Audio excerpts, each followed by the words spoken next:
안녕하세요. 반갑습니다. 허재삼 공인중개사입니다.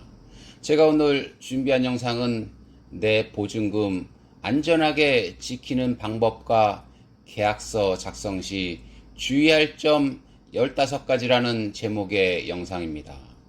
오늘 영상은 특히 임차인분들이 꼭 보셔야 할 영상이니까요. 끝까지 시청 부탁드립니다. 본 영상만 보셔도 내 보증금을 안전하게 지키는 방법에 대해 자세하게 아실 수 있습니다.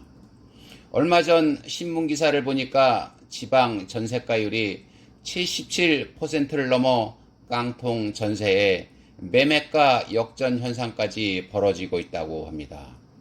전세가율이란 주택 매매가격 대비 전세가격의 비율로 이 수치가 높을수록 전세가와 매매가의 차이가 적어 깡통 전세의 위험이 더 커진다고 볼 수 있습니다.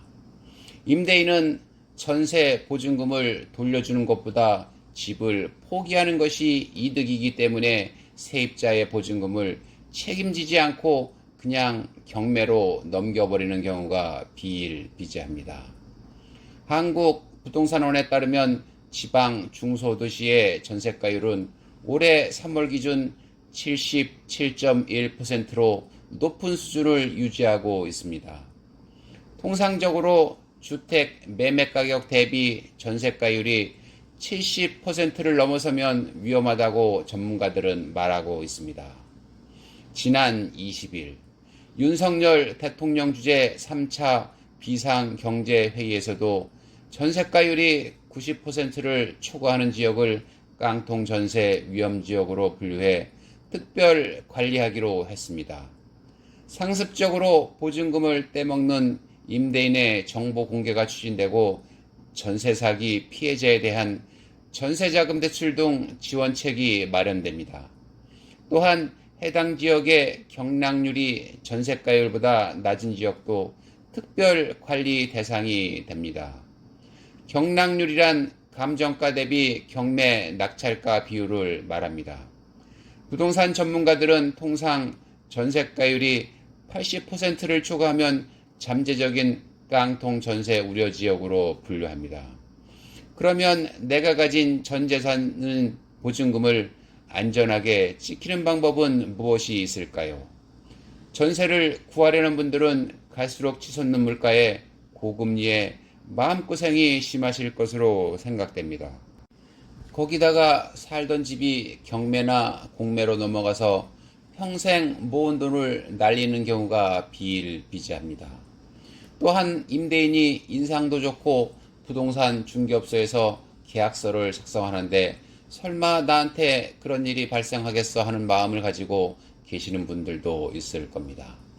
저는 오늘 영상을 통해 임차인이 임대인과 직거래를 통해 직접 계약서를 작성하는 경우와 부동산 중개업소를 통해서 계약서를 작성하는 경우 등을 포함하여 특히 주의해야 할 사항을 자세하게 말씀드리겠습니다.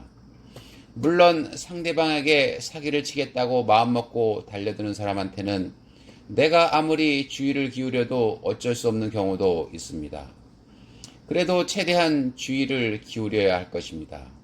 그러면 내가 마음에 드는 집을 선택하고 임대인과 임대차 계약 작성 시 주의사항을 말씀드리겠습니다. 내 보증금을 안전하게 지키는 방법 1.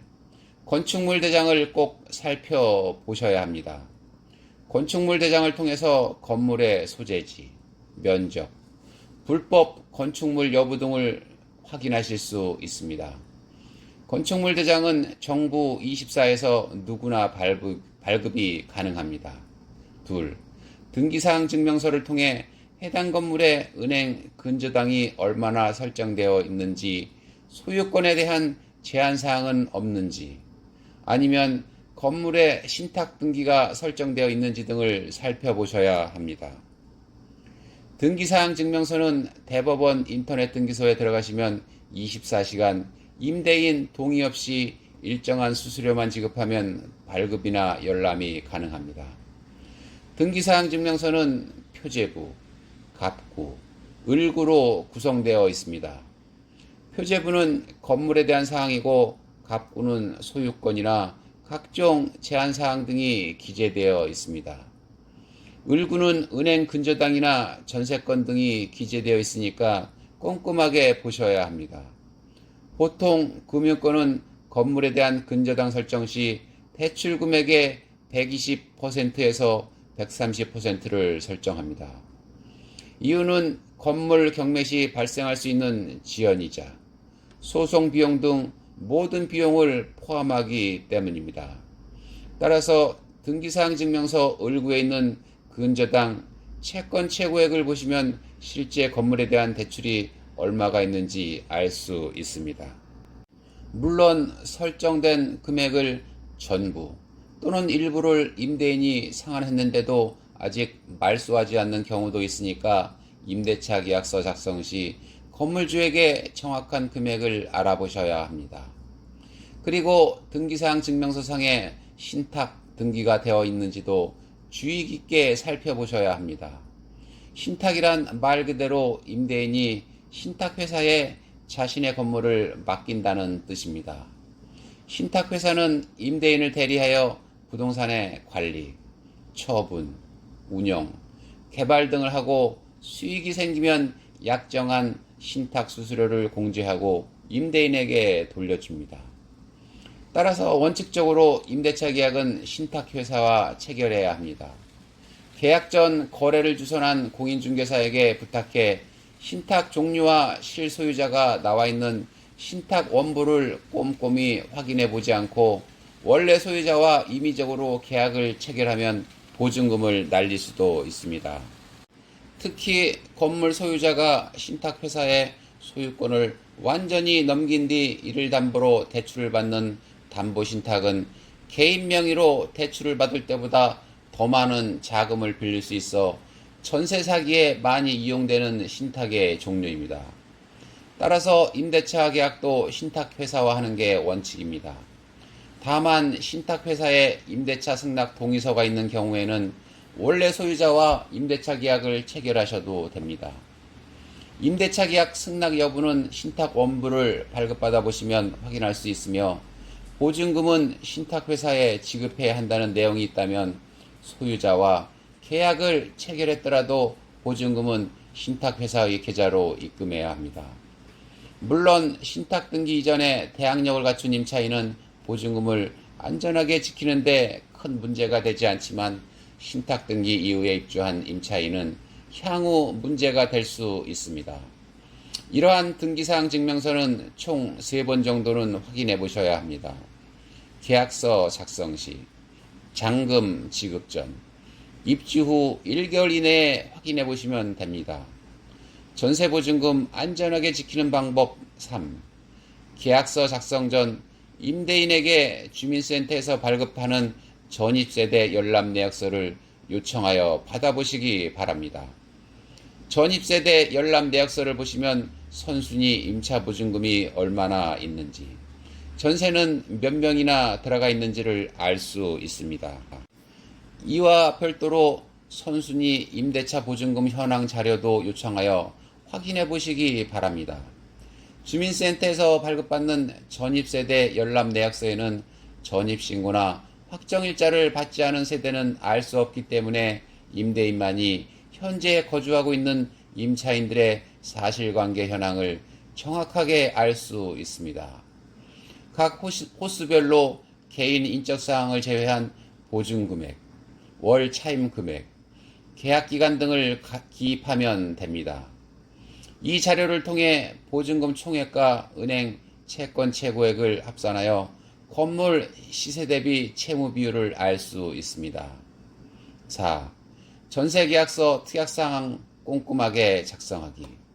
만약 임차인이 전세자금 대출을 받아 입주하는 경우에는 임대인은 임차인이 전세자금 대출을 받는데 동의하며 만약 임대인 또는 임차인의 신용상의 문제에 따라 전세자금 대출이 불가능할 경우 계약금은 반환해 주기로 한다 라고 적어 놓으시고, 또한 임대인은 임차인이 전입신고와 확정일자를 취득하고 대항력이 발생하기 전에는 어떠한 등기행위도 설정하지 않는다라는 문구도 기입하셔야 합니다.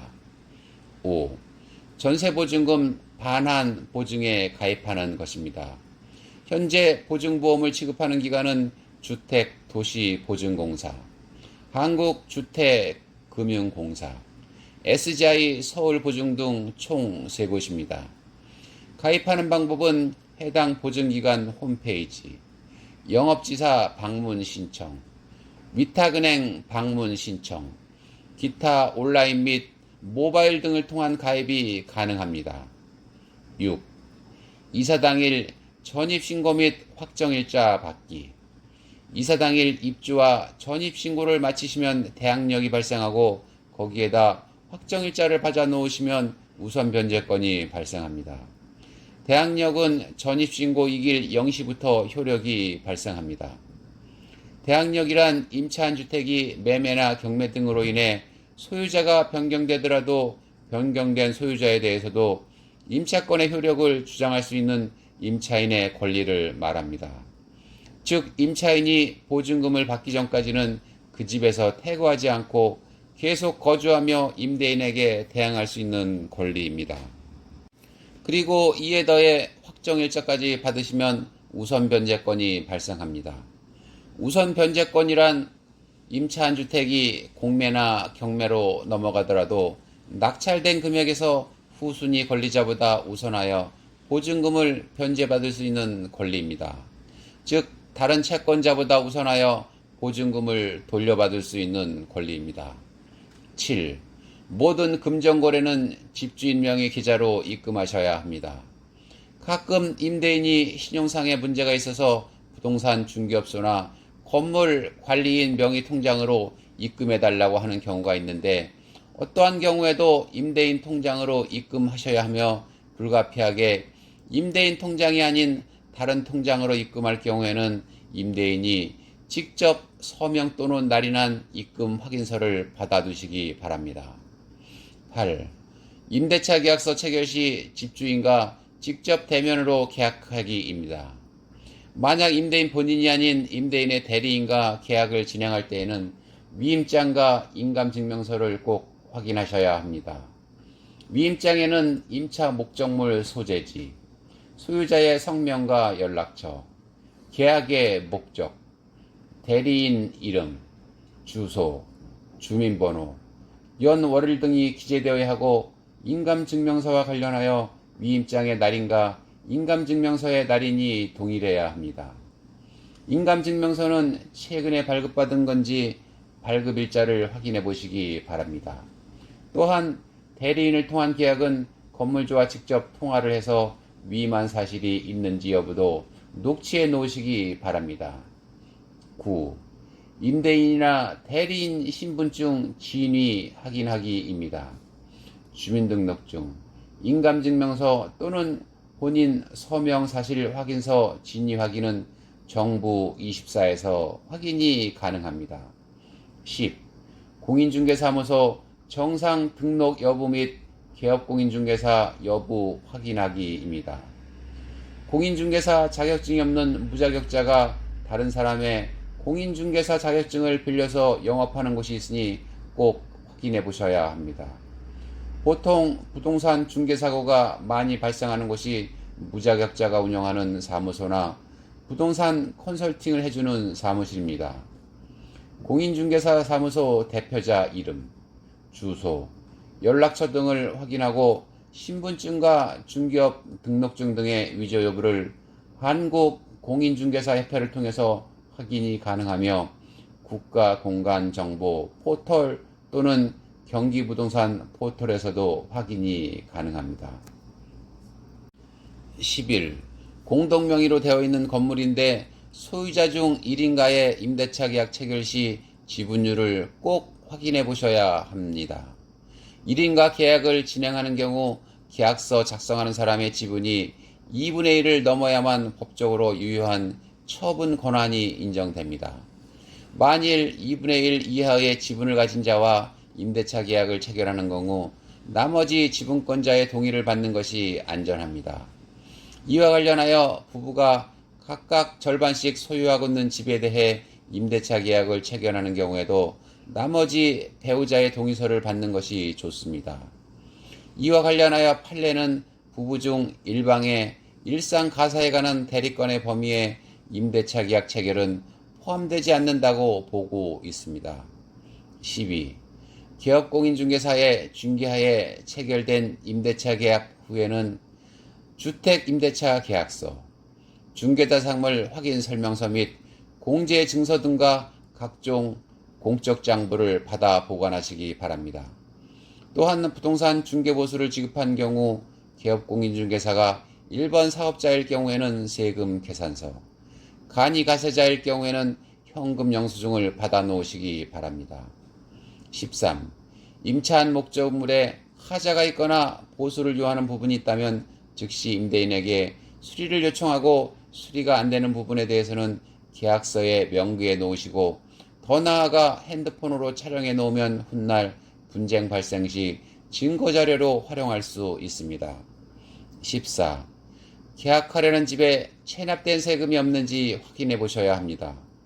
건물에 대한 재산세나 종합부동산세, 상속세나 증여세 등은 건물에 대한 경매 실행 시 보증금보다 우선하기 때문에 체납 여부를 반드시 확인해 보셔야 합니다.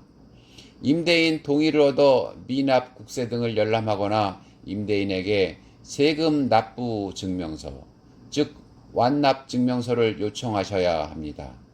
15. 입주하려는 집 시세나 전세 가격이 주변 시세에 비해 적정한 가격인지 확인해 보시기 바랍니다. 매매가 대비 전세 가격이 높으면 깡통 전세 우려가 있고 매매가 대비 전세 가격이 주변 시세에 비해 지나치게 낮으면 건물이나 임대인에게 문제는 없는지 다시 한번 확인해 보시기 바랍니다. 아파트 시세 정보는 한국부동산원을 통해 알 수가 있고 국토교통부 실거래가 공개 시스템에서는 실제 거래 내역을 확인해 보실 수 있습니다. 이것도 참고적으로 알아두시고 중개업자를 통해서도 주변 시세를 꼼꼼하게 알아보시기 바랍니다. 아무쪼록 본 영상을 통해서 많은 도움 받으시기 바랍니다. 저는 다음 시간에 새로운 영상을 가지고 다시 돌아오겠습니다. 감사합니다.